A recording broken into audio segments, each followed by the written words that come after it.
کیسے ہوگا؟ تو میرے اور آپ کا بھی رب سے مکالمہ ہوتا ہے، اور ایک مرتبہ نہیں، دن میں 5 دفعہ ہوتا ہے، اور 5 دفعہ جتنی رکعتیں ہم پڑھتے ہیں یہ اللہ تبارک و تعالیٰ کے ساتھ مکالمہ ہے۔ چنانچہ ایک روایت کا مفہوم ہے کہ جب بندہ کہتا ہے الحمدللہ رب العالمین، آپ نے نیت باندھی، نماز میں کھڑے ہوئے، تو رب کے ساتھ آپ کا مکالمہ شروع ہو گیا۔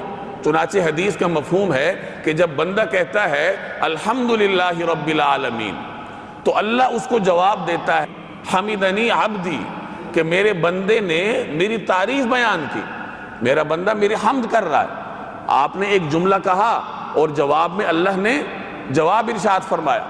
آگے بندہ کہتا ہے الرحمن الرحیم، کہ یا اللہ آپ رحمان ہیں، آپ رحیم ہیں، تو اللہ آپ کو جواب دیتا ہے کہ اسنا علی عبدی، کہ میرا بندہ میری ثنا کر رہا ہے۔ بندہ آگے بڑھتا ہے، کہتا ہے مالک یوم الدین، کہ یا اللہ آپ یوم جزا کے مالک ہیں، تو اللہ جواب میں ارشاد فرماتا ہے مجدنی عبدی، کہ میرا بندہ میری بزرگی بیان کر رہا ہے۔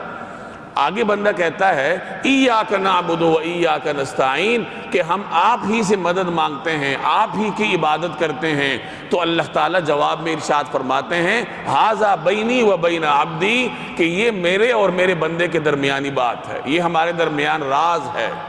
اور جب آگے بندہ دعا کرتا ہے اہدنا الصراط المستقیم صراط الذین انعمت علیہم غیر المغضوب علیہم ولا الضالین، جب یہ دعا کرتا ہے تو اللہ کی جانب سے ارشاد ہوتا ہے کہ بندے کو وہ کچھ دیا جا چکا جو وہ مانگ رہا ہے۔ اب یہ سورہ فاتحہ آپ نماز میں پڑھ رہے ہیں تو گویا اللہ کے ساتھ آپ کا مکالمہ چل رہا ہے، اللہ جل جلالہ کے ساتھ آپ کا وصل ہے۔